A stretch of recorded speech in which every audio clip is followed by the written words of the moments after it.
Hey there, and welcome. So let me ask you something.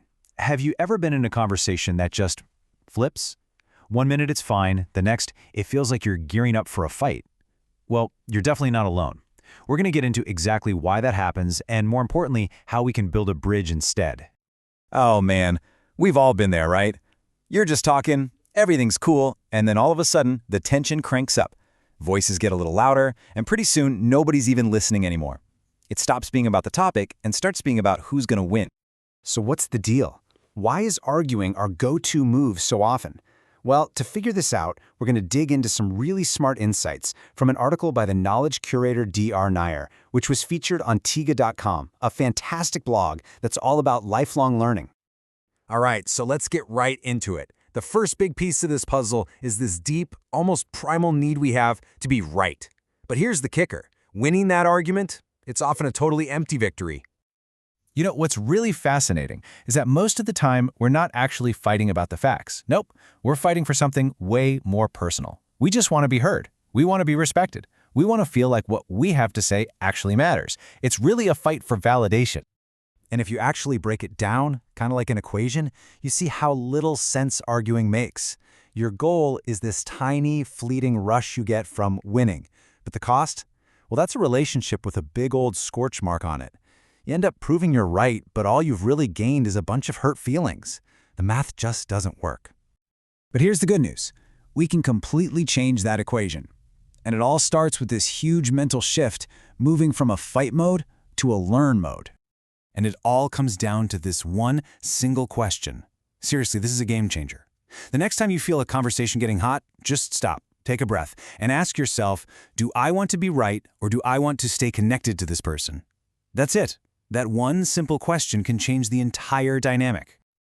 So, once you've got that mindset locked in, how do you actually do it? Let's get practical. Here are 4 super simple but really powerful tools for your bridge building kit.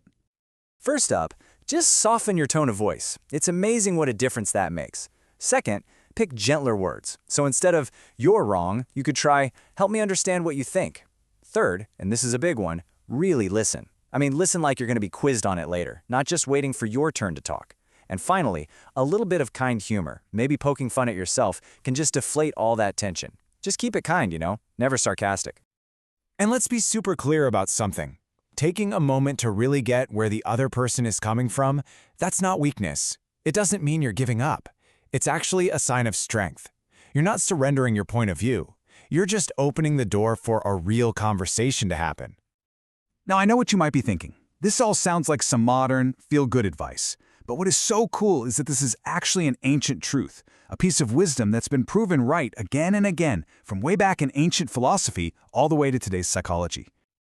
Check this out. Thousands of years ago, the Nyaya school of Indian philosophy was all about logic. A philosopher named Anambata summed up their whole approach with this quote: "A real debate isn't a battle. It's two people working together, trying to find the truth. It's a team sport, not a boxing match." And if you fast forward to today, you see this exact same idea popping up everywhere. Think about all those classic psychology bestsellers, from Games People Play to I'm Okay, You're Okay.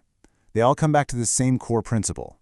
If you want to get past pointless fights, you have to first understand why we act the way we do. So, after all that, what's the bottom line?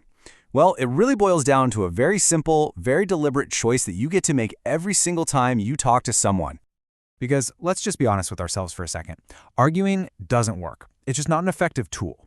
If your actual goal is to change someone's mind or just connect with them, yelling louder is probably the worst strategy you could possibly choose. I absolutely love this quote because it just puts everything into perspective, doesn't it? Think about the stuff we argue about. Politics, sports, pizza toppings. Seriously, when you're looking back on your life, are any of those little wins going to matter? Nope, not at all. Look, the world has more than enough battlefields. Every single conversation is an opportunity, a choice. So choose connection, choose to understand, choose to build the bridge. And that's really what I want to leave you with. The next time you feel that friction, what are you going to go with? The urge to prove you're right or the desire to actually understand? Will you choose conflict or will you choose curiosity? It's all up to you.